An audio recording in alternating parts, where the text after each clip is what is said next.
Isa na naman magandang araw para matuto. Welcome back sa YouTube channel natin or sa Facebook kung sa Facebook mo ito pinapanood. Ako po si Architect Ed.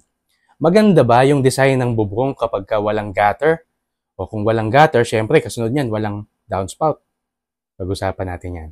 Check this out. Isa na naman magandang araw para matuto. Welcome back sa YouTube channel natin or sa Facebook.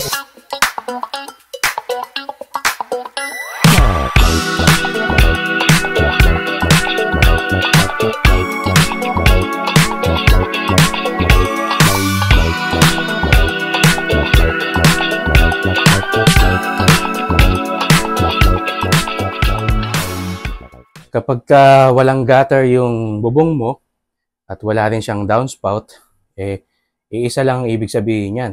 Pupunta sa lupa. Direkta yung tubig ulan. Okay. So, nagkakaroon ng mga challenges, pero may mga benefits kapag yung bubong ng bahay mo ay walang gutter.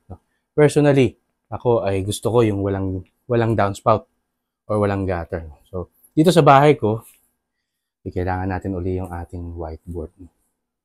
Dito sa bahay ko, ang ginawa ko ganito. No? Kasi yung bubong ko, yero. No? Yero yung bubong ko, ganyan. Relatively, yan siya eh. Halos flat yan eh. No? Sa totoong buhay. Tapos dito, meron akong parapet. No? Pag sinabing parapet, wall yan. No? Wall. Tapos medyo, yan, slope down. Tapos, ang ginawa ko, meron naman akong gutter. No? Kaya ng binanggit ko kanina, wala akong downspout. Pero meron akong gutter na concrete. No? Concrete gutter yan. So, may beam ako dito. Tapos, dito yung street. Dito yung street. Dahil dito sa amin, medyo mapuno. Kaya ayaw ko mag-maintain.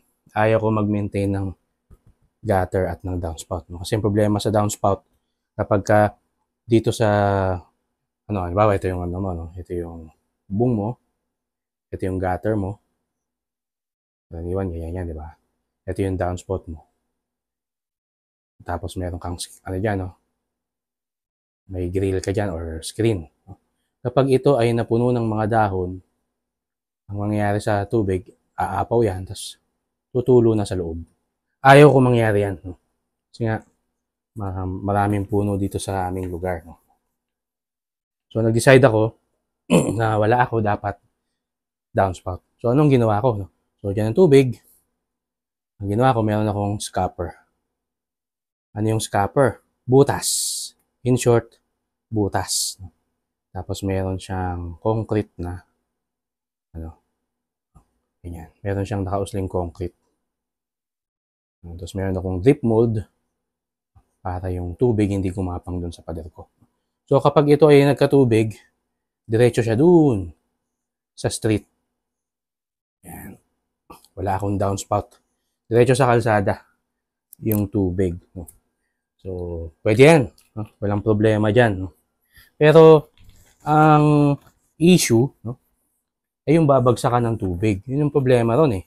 Kapag walang gutter yung bubong mo, yung babagsakan ng tubig. Sa kaso ko, binabagsakan ng tubig ay yung road. Doon na siya eh. Sa lakas ng bato ng tubig, umaabot na siya doon sa may sidewalk. Wala naman problema. Hindi naman nasisira yung sidewalk no? Dahil konkreto yun. Pero ang problema kapag lupa, di ba? Siyempre kung ang babagsakan, ito yung bubong mo. No? Wala kang gutter. Siyempre, yung tubig niyan, kung babagsak yan, sa lupa. Diba? So, mangyayari, putik ka dyan. No? Kung halaman naman yung babagsakan niyan, patay ang halaman. So, anong ginagawa? Pwede mong gawin, consider mo yung paglalagay ng mga stones. Yan. So, anong klaseng stones? Pwedeng gravel, no? Graba. Yan. So, yung babagsakan ng tubig, lagyan mo ng graba. So, para kahit na mabigat yung buhos ng tubig, hindi naman magpuputik-putik dito.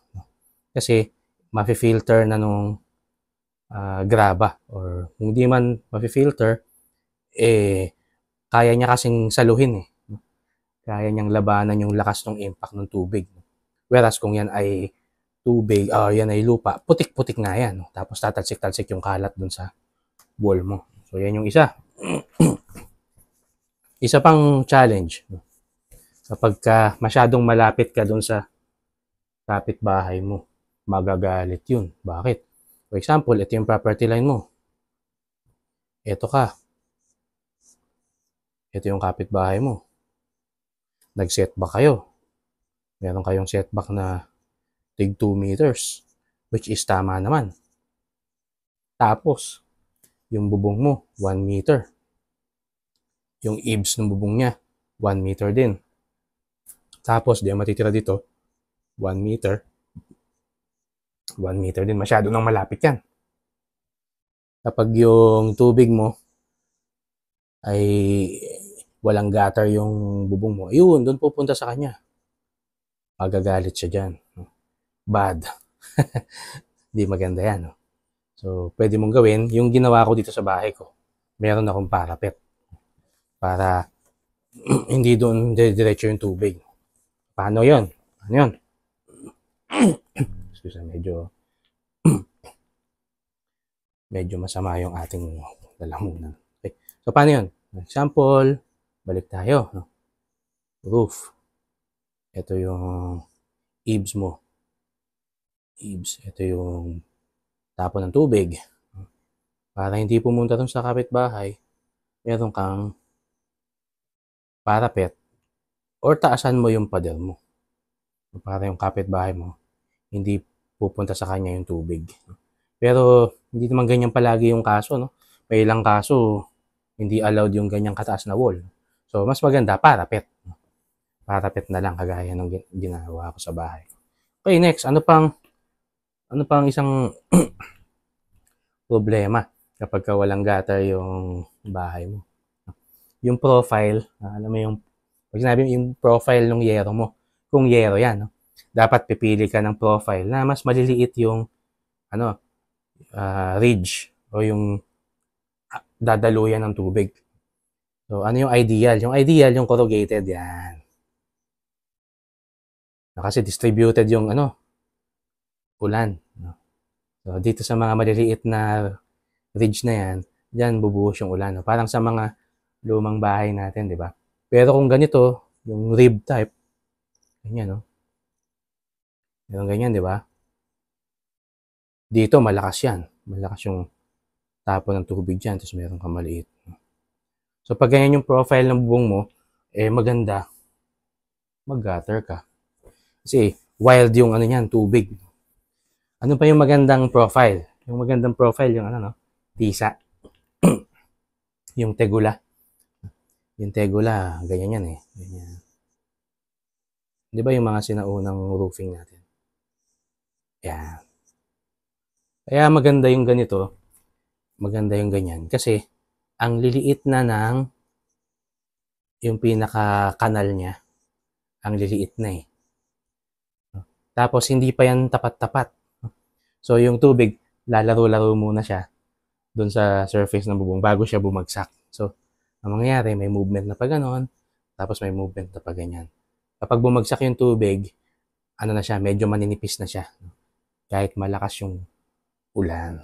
Okay, yung iba, ang ginagawa naman nila, may gutter pa rin, kaya lang nasa loob. Ang tawag doon ay inside gutter. Paano yun? Ito yung kanilang bubong. Tapos dito, wala na silang gutter sa dulo.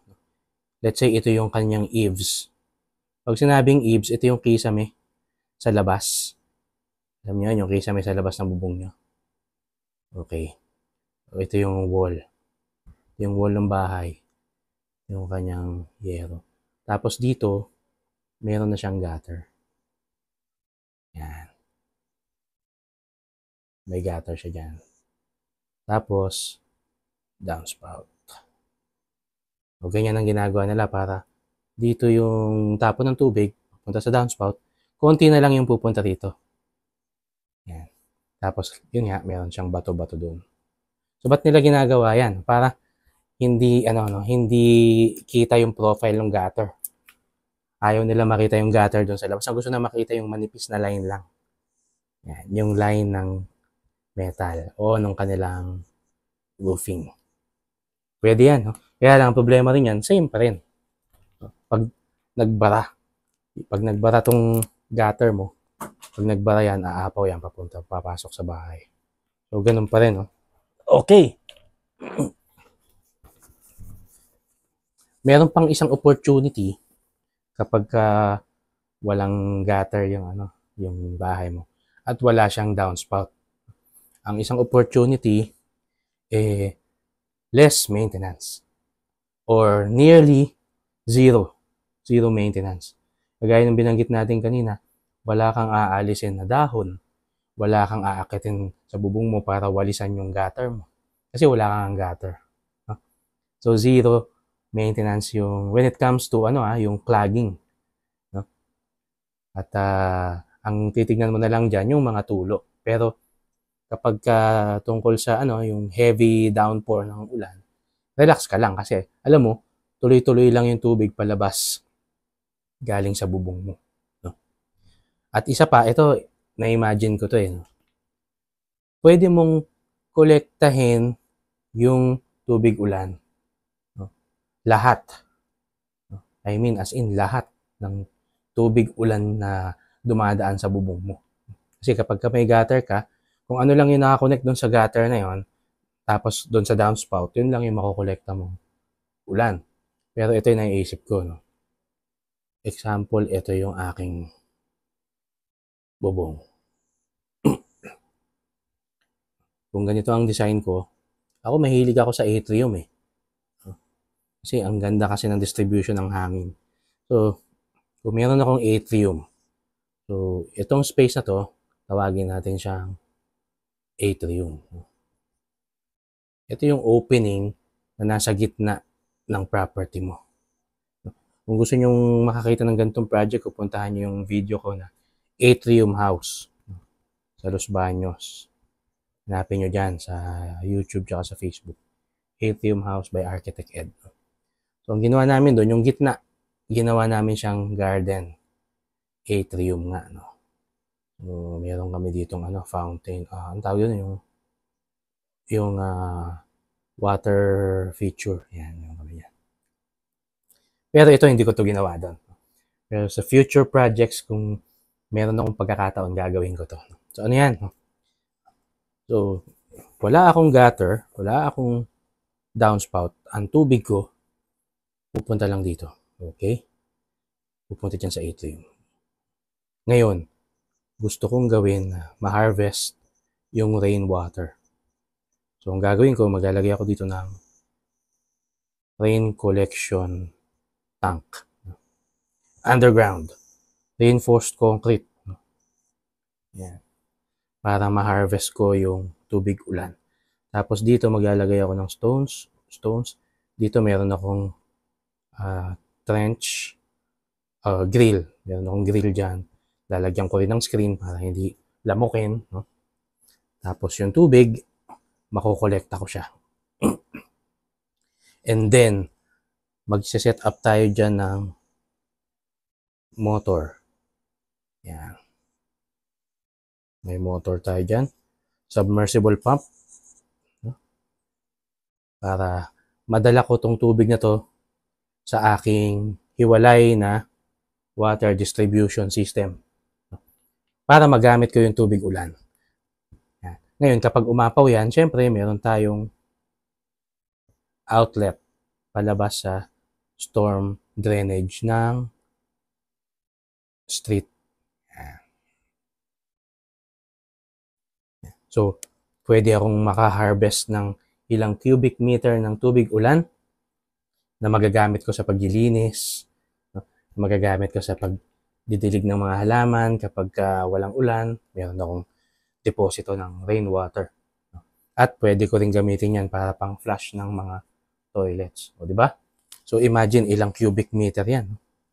Kung malalim at kung malapad yung tangke. So, maraming opportunity. Kaya nga tinatawag ito na sustainable architecture. Kapag ginagamit natin kung anong binibigay sa atin ng kalikasan, hindi natin kailangan pang kumuha ng artificial source o kumuha pa sa natural deposits. At makakita tayo ng magandang opportunity sa mga binibigay sa atin ng kalikasan na pwedeng baha, maging cause ng baha, maging cause ng destruction. Kasi tubig ulan no? Hindi natin kayang pigilan yan Pero, pwede natin siyang gawing opportunity. Okay? Kung i-design natin ng mas maganda, pag-iisipan natin ang design ng ating bahay, particularly yung bubong. Okay, so maraming salamat po. Sana nag-enjoy kayo sa topic natin. Share nyo sa iba kung na-feel nyo na magiging interested sila dito. At don't forget to subscribe and follow sa Facebook at sa YouTube. Maraming salamat po Ingat po tayong lahat. Hanggang sa susunod, ako po si Architect Ed. Bye!